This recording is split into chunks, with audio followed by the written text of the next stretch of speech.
Ja, Glück auf, liebe Outdoor- und Abenteuerfreunde, aber auch Wanderer, Camper und Motorradreisende, zu meinem neuen Vorschauvideo Equipment und Ausrüstungstest im kalten Harzer Vorland bei bis zu -3 Grad jetzt im März 22.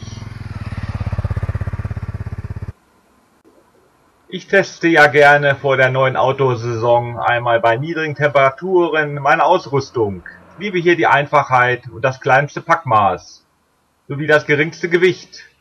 Versuche mich da stetig zu verbessern, da im Rucksack oder auf dem Motorrad meist nur wenig Platz vorhanden ist. Heute am 9. März haben sie bis zu -3 Grad für die Nacht angesagt. Da wollen wir mal unseren neuen Notfallschlafsack testen. Unter einem Tarp. Das Zelt lassen wir mal zu Hause. Ich bin ja meist mit einem leichten Sommerschlafsack unterwegs.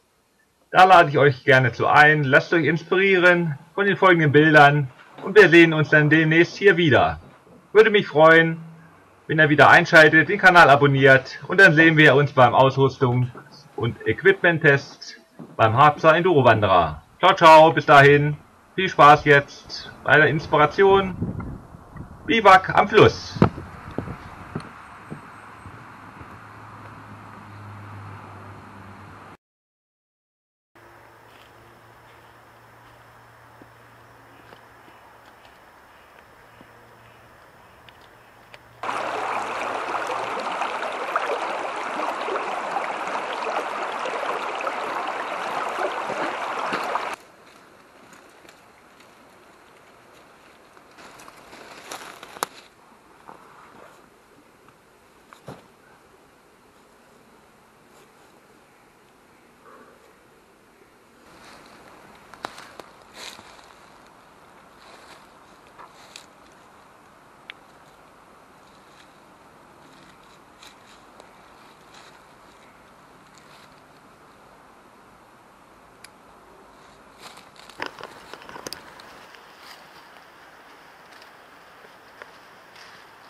Ja, und wer meinen Holzkocher noch nicht kennt, schaut doch mal in das Video aus Februar 21, Farbtest im Schneesturm Tristan.